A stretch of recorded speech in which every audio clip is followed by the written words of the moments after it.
창세기 1장 말씀입니다. 창세기 1장 1절부터 31절까지 우리 한 절씩 읽겠습니다. 태초에 하나님이 천지를 창조하시니라.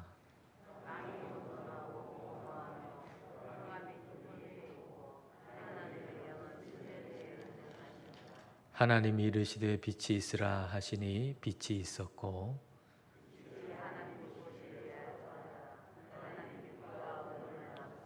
하나님이 빛을 낮이라 부르시고 어둠을 밤이라 부르시니라. 저녁이 되고 아침이 되니 이는 첫째 날이니라.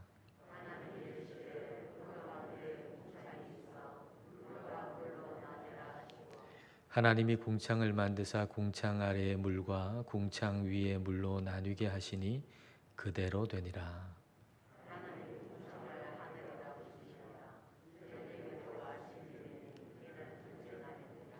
하나님이 이르시되 천하의 물이 한 곳으로 모이고 묻이 드러나라 하시니 그대로 되니라.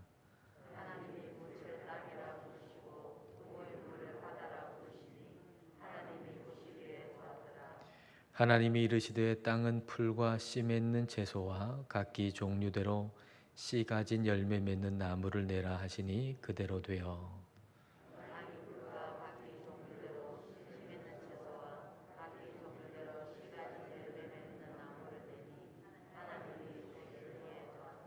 저녁이 되고 아침이 되니 이는 셋째 날이니라.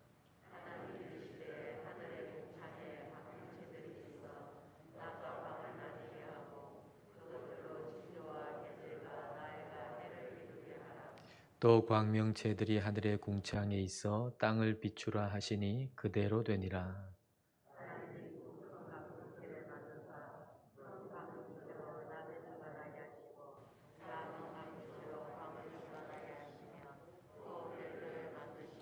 하나님이 그것들을 하늘의 궁창에 두어 땅을 비추게 하시며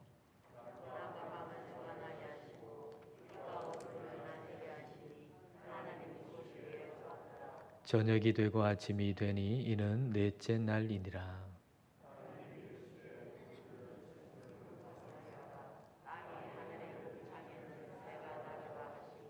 하나님이 큰 바다 짐승들과 물에서 번성하여 움직이는 모든 생물을 그 종류대로 날개 있는 모든 새를 그 종류대로 창조하시니 하나님이 보시기에 좋았더라.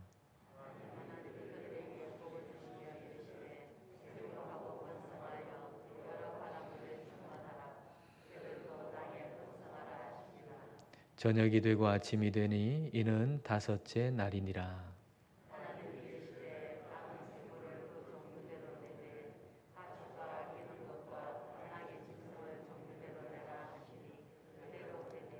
하나님이 땅의 짐승을 그 종류대로 가축을 그 종류대로 땅에 기는 모든 것을 그 종류대로 만드시니 하나님이 보시기에 좋았더라.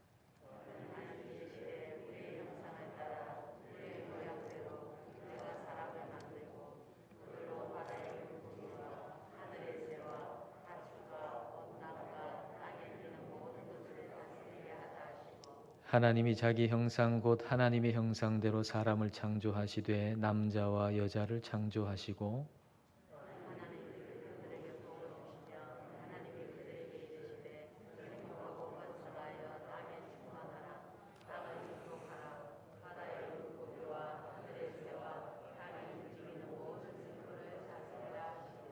하나님이 이르시되 내가 온 지면에 씨 맺는 모든 채소와 씨 가진 열매 맺는 모든 나무를 너희에게 주노니 너희의 먹을 거리가 되리라.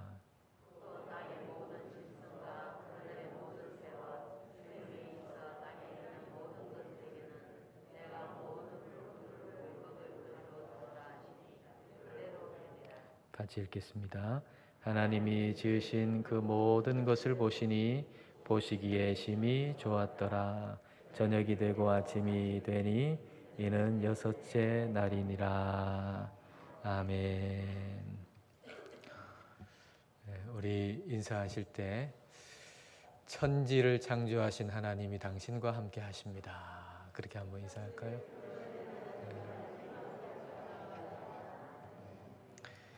창세기 1장은 하나님께서 천지를 창조하셨다는 것을 가르쳐 주십니다.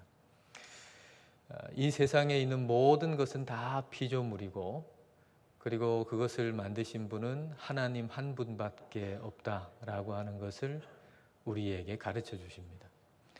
그러니까 이 세상에 아무리 밝고 대단한 것이라고 할지라도 그것은 피조물일 뿐입니다.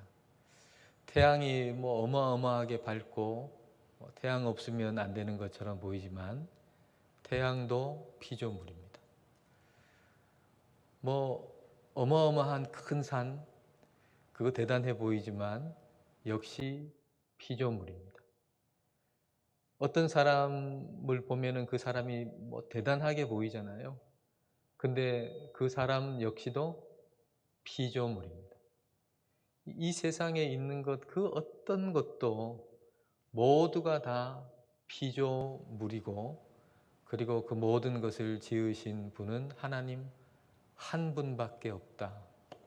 이걸 말씀해 주는 겁니다. 그래서 이 땅에 있는 모든 것은 예배의 대상이 될 수가 없고, 오직 하나님 한 분만 우리의 예배의 대상이 될 수 있는 분이다. 이걸 창세기 1장은 우리에게 가르쳐주고 계신 거죠. 그렇다면 모든 만물을 만드신 하나님은 어떤 분이신가? 1절이 어떻게 되죠? 창세기 1장 1절이 태초에 하나님이 천지를 창조하시니라. 태초에 하나님이라고 하는 요 하나님이 엘로힘이거든요.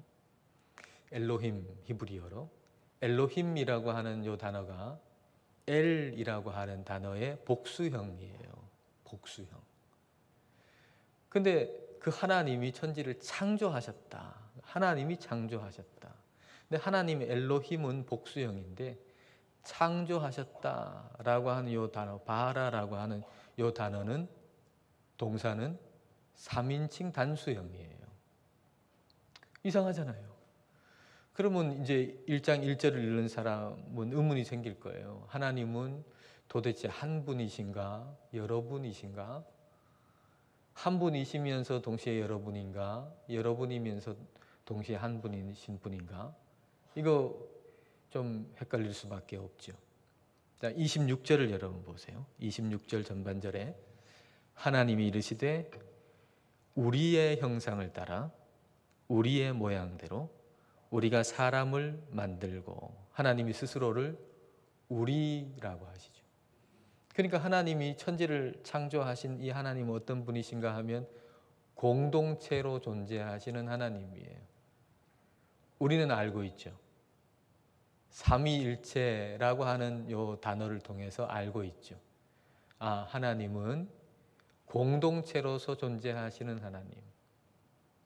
한 분이신데 공동체로 존재하시는 그런 하나님이 바로 천지를 창조하신 하나님이시다라고 하는 것입니다.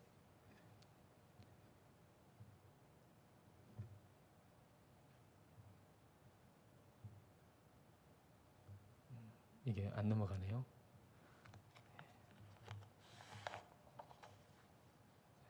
천지를 창조하신 하나님이 공동체로 존재하시는 하나님이세요. 근데 이 천지를 창조하신 하나님이 우리가 알듯이 삼위일체 하나님, 성부, 성자, 성령 하나님, 이 삼위일체 하나님으로 존재하시는 분인데 1절, 2절 말씀에, 창세기 1장 1절, 2절 말씀에 이 성부, 성자, 성령이 다 들어가 있어요. 먼저 엘로힘이 있잖아요. 엘로힘. 그 다음에 2절 말씀해 보면은 2절에 하나님의 영이 계시잖아요. 하나님의 영. 그러면은 예수님은 어디 계실까요?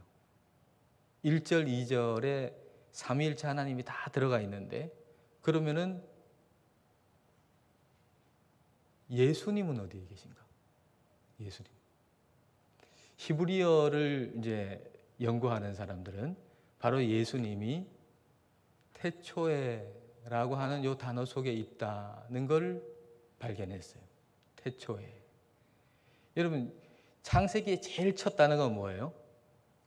태초에잖아요. 근데 그거 히브리어로 하면 브레시트거든요. 브레시트. 브레시트라고 하는 단어가 제일 첫 단어예요.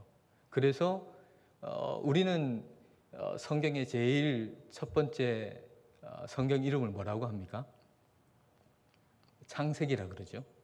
근데 히브리어 성경에서 이 제일 첫 번째 이 창세기의 이름이 브레시트예요. 브레시트.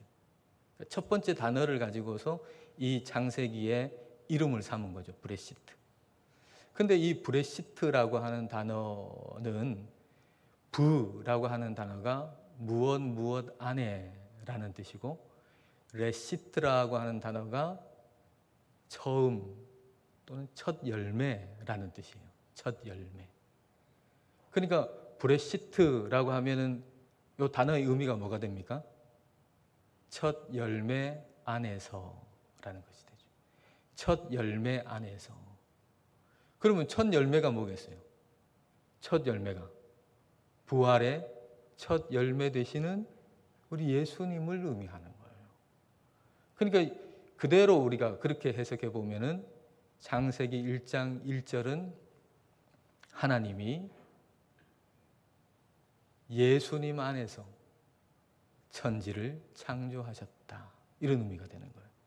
예수님 안에서 하나님이 천지를 창조하셨다.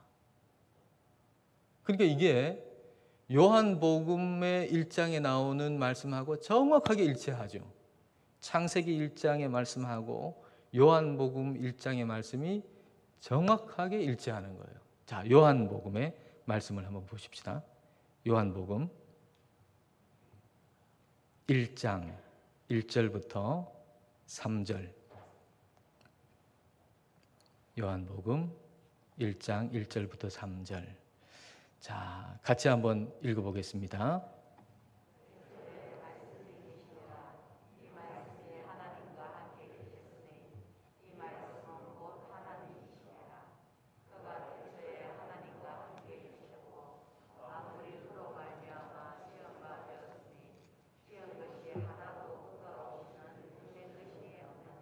예, 다시 한번 보세요. 태초에 말씀이 예수님이 계시니라. 이 말씀이 말씀이신 예수님이 하나님과 함께 계셨으니 이 말씀은 말씀이신 예수님은 곧 하나님이시니라. 그가 예수님이 태초에 하나님과 함께 계셨고 만물이 예수님으로 말미암아 지은 바 되었으니 지은 것이 하나도 그가 예수님이 없이는 된 것이 없느니라. 그러니까 예수님은 신약 성경에 와서 비로소 등장하는 게 아니고 창세기 1장부터 등장하시는 거예요. 그것도 제일 첫 번째 단어예요. 그러니까 예수님은 나중에 오신 분이 아니에요. 예수님은 창세기 1장 1절에 첫 번째 단어에 등장하세요. 그분은 하나님이세요. 그래서 예수님은 우리의 예배를 받으실 하나님이시다라고 하는 것입니다. 그러면 이렇게 공동체로 존재하시는 하나님이 왜 세상을 창조하셨는가? 자, 2절 말씀을 보십시오. 2절. 자, 함께 읽겠습니다. 땅이 혼돈하고 공허하며 흑암이 깊음 위에 있고 하나님의 영은 수면 위에 운행하시니라. 여기 이제 운행하셨다라고 번역된 단어, 히브리어 단어가 라하프라고 하는 단어인데요. 구약 성경에 여기 2절 말고 딱 두 군데 더 나와요. 첫 번째 나오는 곳이 신명기 32장 11절인데 거기에는 너풀거린다 이렇게 번역되어 있어요. 같은 단어가 너풀거린다. 독수리가 어미 독수리가 이제 새끼가 여기 있어요. 공중에서 너풀너풀거리면서 빙글빙글 도는 걸 의미하는 단어가 이 단어예요. 운행하신다라고 번역된 단어예요. 독수리가 위에서 공중에서 너풀거리면서 빙글빙글 도는 거예요. 그럼 이게 아무 목적 없이 그냥 빙글빙글 도는 게 아니고 목적이 있죠. 목적이 뭐죠? 자기 그 새끼를 다 목적에 두고 눈여겨보면서 빙글빙글 도는 거거든요. 그러면 이 모습을 한번 생각해 보면 성령님께서 하나님의 영이 목적이 있으셨다는 거죠. 지금 아직 세상이 창조되지 않았지만은 창조될 이 온 세상 만물과 사람을 보시고 이렇게 너풀너풀 그 독수리가 날듯이 빙글빙글 돌고 계시는 거예요. 목적이 있는 것이었다는 거죠. 목적 없는 게 아니고 이 운행은 목적이 없는 것이 아니라 목적을 분명하게 가지고 계셨다. 그 다음에 운행하셨다라고 하는 이 단어가 두 번째 쓰인 게 예레미야 23장 9절인데요. 여기서는 떨리며라고 번역되어 있어요. 떨리며. 여러분 비행기가 하늘을 착 날 때 그때 여러분 그 엔진이 떨림이 얼마나 강하겠어요. 그 떨림. 한번 생각해 보면 성령님께서 그 수면 위에 운행하신다 그럴 때에 그때의 그 떨림이라고 하는 게 운행하신다고 하는 게 떨림이라고 하는 의미가 있거든요. 그럼 그 떨림은 어떤 떨림이겠습니까? 그 떨림이라고 하는 것은 사랑의 떨림이죠. 사랑의 떨림.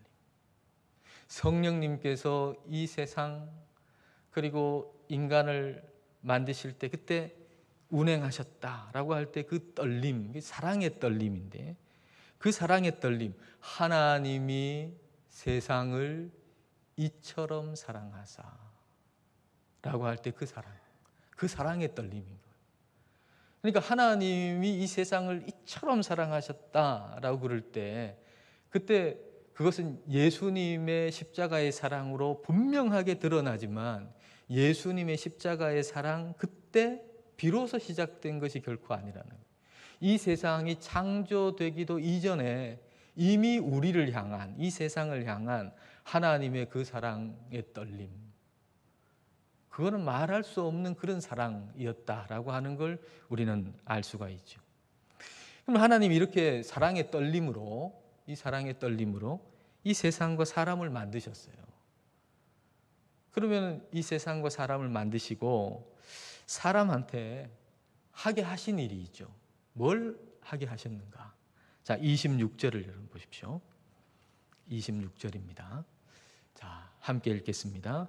하나님이 이르시되 우리의 형상을 따라 우리의 모양대로 우리가 사람을 만들고 그들로 바다의 물고기와 하늘의 새와 가축과 온 땅과 땅에 기는 모든 것을 다스리게 하자 하시고 자, 하나님의 형상대로 사람을 만들었어요. 그리고 온 이 세상을 만물을 다스리게 하자 그렇게 말씀하신 거예요.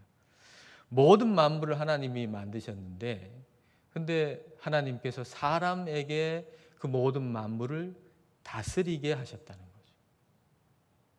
그러니까 하나님께서 만물을 다스리시는데 그걸 사람을 통해서 사람이 하나님의 다스림을 반영할 수 있도록 그렇게 이 온 만물을 다스리도록 그렇게 하셨다라는 거예요. 그러니까 하나님은 완전히 관계 속에 모든 걸 두셨어요.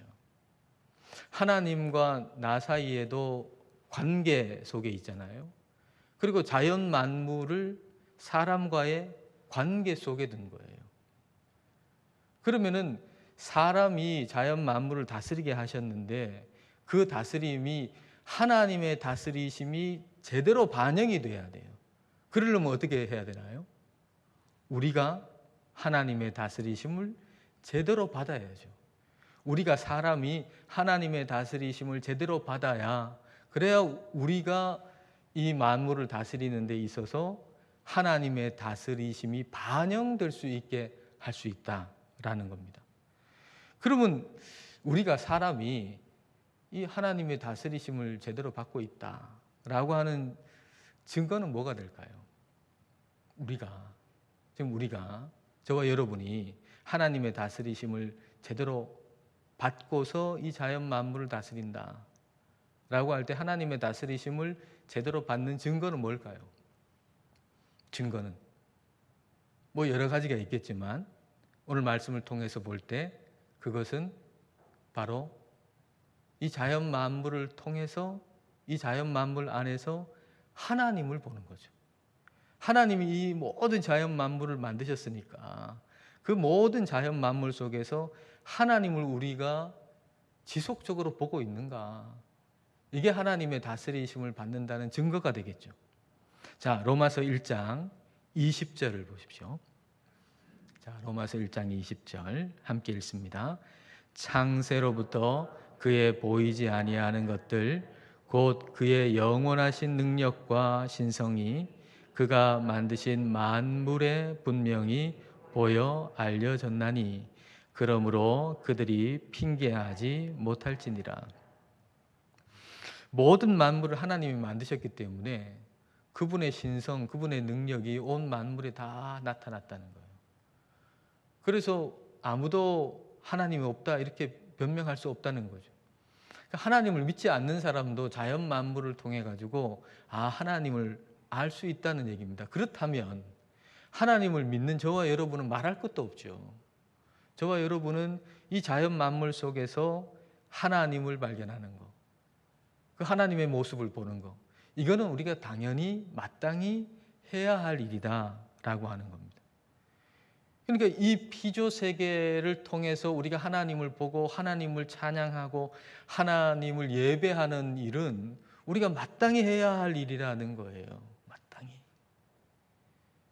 우리가 하늘을 보고 그리고 태양과 달, 이 자연 만물, 나무, 꽃, 뭐 이런 모든 것들을 보면서 그걸 지으신 하나님을 예배하는 거. 이게 우리가 마땅히 해야 할 일이고 하나님의 다스리심을 받는 자라면 그렇게 그 자연 만물을 통해 하나님을 예배하는 거 당연하다. 그렇게 해야 한다라는 얘기죠. 그러니까 우리가 창세기 1장을 말입니다. 과학적인 논쟁의 차원으로 끌어내리지 말고 하나님을 예배하는 차원으로 끌어올려야 돼요. 창세기 1장이 자꾸 과학적인 논쟁으로 자꾸 끌어내려진단 말이에요. 그러게 말고 이 창세기 1장을 통해서 하나님을 예배하는 차원으로 우리는 끌어올려야 돼요. 그러니까 창세기 1장을 읽고 우리의 반응은 하나님을 이 자연 만물을 통해서 예배하게 되는 것. 이게 창세기 1장을 읽고 나서의 우리의 올바른 반응이다라고 할 수가 있습니다. 모든 만물을 하나님이 창조하셨어요. 사람도 하나님이 창조하셨어요. 그렇게 보면은 공부도 예배입니다. 공부도 예배예요. 자연과학을 공부한다. 그럴 때 그것은 그 자연과학을 공부해서 그 자연과학을 통해서 자연을 통해 하나님을 예배하는 거죠. 또 인문학을 공부한다라고 할 때 사람에 대해서 공부해서 역시 사람을 지으신 하나님을 예배하는 거죠. 그러니까 우리가 모든 것을 하나님을 예배하는 차원으로 자꾸 연결시켜야 돼요. 하나님을 예배하는 차원으로. 모든 우리의 자연 만물들, 우리의 삶을 다 하나님을 예배하는 것으로 우리는 자꾸 연관시키고 연결시켜서 하나님을 모든 것에서 예배할 수 있어야 돼요. 우리가 매일매일 맞이하는 낮과 밤이요. 특별히 오늘 이 낮과 밤에 대해서 우리가 좀 생각해 볼 필요가 있는데 우리 매일매일 낮을 맞이하고 밤을 맞이하잖아요. 근데 이 낮과 밤 역시도 예배의 차원과 연결시켜야 돼요. 그냥 우리에게 오는 낮이고 낮이 지나가니까 밤이 오고 뭐 그런 차원이 아니고 이 낮과 밤도 하나님을 예배하는 것과 연결시킬 수 있어야 되겠다라는 거죠. 자, 이게 밤, 낮 이거 우리한테 굉장히 익숙한데 근데 오늘 말씀 창세기 1장을 보면 굉장히 신비한 게 밤이고 낮이에요. 굉장히 신비한 부분이에요. 자, 3절부터 5절까지를 보십시오. 3절부터 하나님이 이르시되 빛이 있으라 하시니 빛이 있었고 빛이 하나님이 보시기에 좋았더라. 하나님이 빛과 어둠을 나누사 하나님이 빛을 낮이라 부르시고 어둠을 밤이라 부르시니라. 저녁이 되고 아침이 되니 이는 첫째 날이니라. 하나님이 빛을 만드셨잖아요. 빛을 낮이라고 하시고 어둠을 밤이라고 하셨어요. 이게 첫째 날이죠. 첫째 날에 낮이 있고 밤이 있었어요. 근데 태양이 만들어지고 달이 만들어지고 그런 광명체가 만들어진 것은 넷째 날이란 말이에요. 넷째 날. 16절부터 보십시오. 16절부터 18절. 이게 넷째 날이거든요. 넷째 날. 하나님이 두 큰 광명체를 만드사 큰 광명체로 낮을 주관하게 하시고 작은 광명체로 밤을 주관하게 하시며 또 별들을 만드시고 하나님이 그것들을 하늘의 궁창에 두어 땅을 비추게 하시며 낮과 밤을 주관하게 하시고 빛과 어둠을 나뉘게 하시니 하나님이 보시기에 좋았더라. 해와 달로 두 큰 광명체로 낮과 밤을 주관하게 하셨다 그랬어요. 근데 그 낮과 밤을 주관하게 하시는 그 광명체를 만드는 게 넷째 날인데 낮과 밤은 이미 첫째 날부터 있었다는 거죠. 아침과 저녁이라고 하는 게 창조의 첫날부터 있었다는 거죠. 그러니까 이 낮과 밤이라고 하는 게 우리에게는 지금 굉장히 익숙한 것이지만은 이게 대단히 신비로운 거예요. 그러니까 태양이 있으니까 낮이고 태양이 뭐 이렇게 지니까 밤이고 이게 아닌 거예요.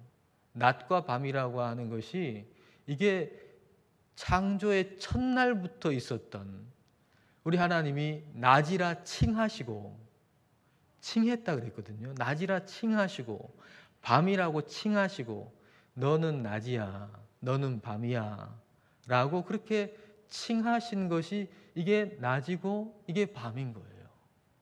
이게 대단히 신비한 거죠. 그러니까 태양도 첫날 낮을 모르는 거예요. 달도 첫날의 밤을 모르는 거예요. 그러니까 이게 대단히 신비한 첫날의 낮과 밤. 근데 이게 오늘까지 이어진다. 여러분 다윗이 시편 19편에서 그 시편을 지었는데 아마도 제가 볼 때는 이 창세기 1장을 굉장히 깊이 묵상했던 것 같아요. 그리고 굉장히 깊이 묵상하고 그 다음에 쓴 시편이 시편 19편이 아닐까 생각이 들어요. 시편 19편 1절 2절을 한번 보겠습니다. 다윗의 시인데 이렇게 노래를 했어요. 하늘이 하나님의 영광을 선포하고 궁창이 그의 손으로 하신 일을 나타내는도다. 자, 그리고 2절을 보세요. 2절에 날은 날에게 말하고, 여기 히브리어로는 욤인데 욤이라고 하는 단어는 날도 되지만 낮도 됩니다. 낮. 그러니까 사실 더 나은 번역은 날이라기보다는 낮이에요. 낮. 낮은 낮에게 말하고 밤은 밤에게 지식을 전하니.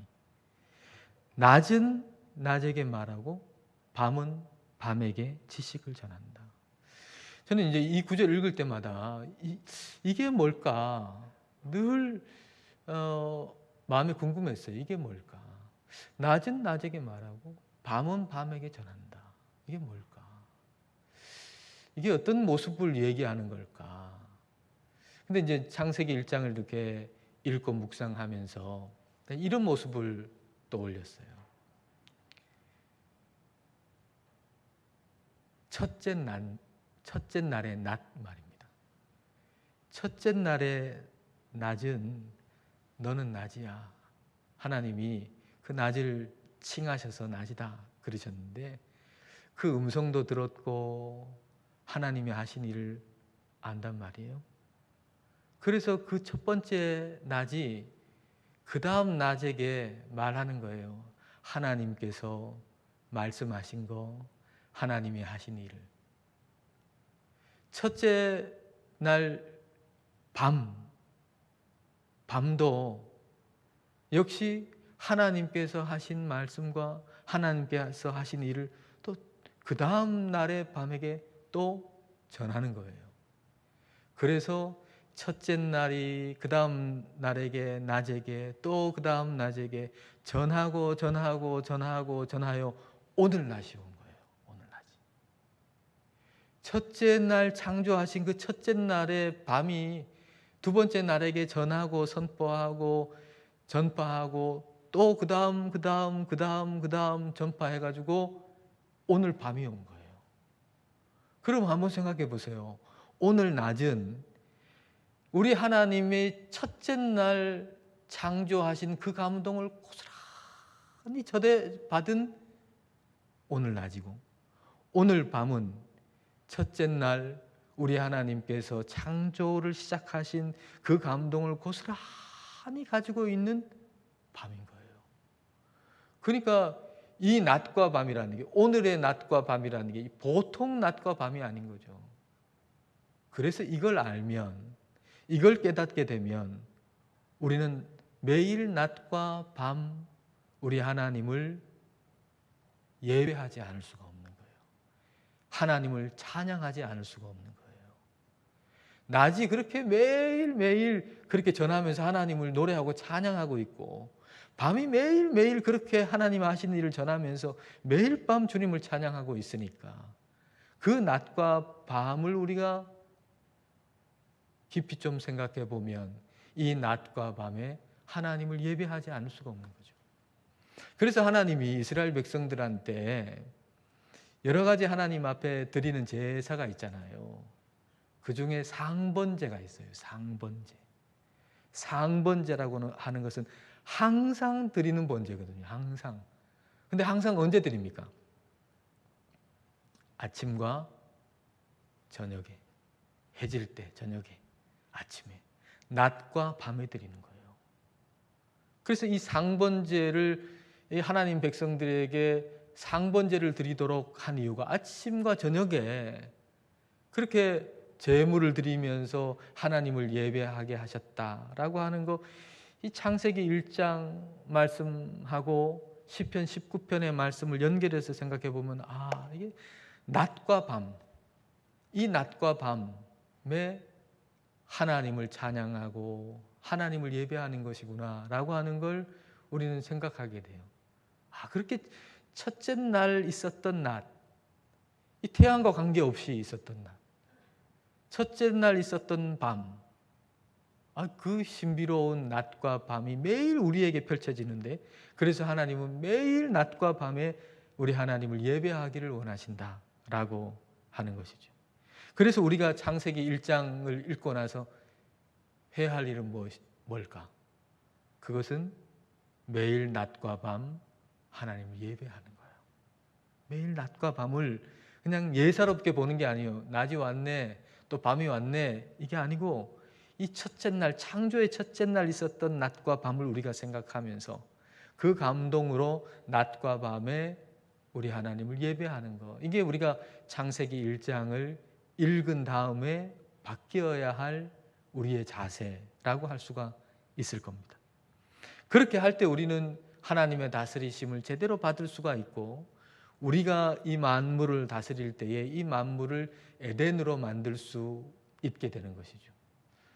이 온 천지 만물을 창조하신 하나님을 우리가 바라보고, 그리고 그 하나님을 밤낮으로 예배하고, 그래서 우리에게 맡겨주신 그 일들을 책임감 있게 잘 감당해내는 그런 저와 여러분 다 되실 수 있기를 축복합니다.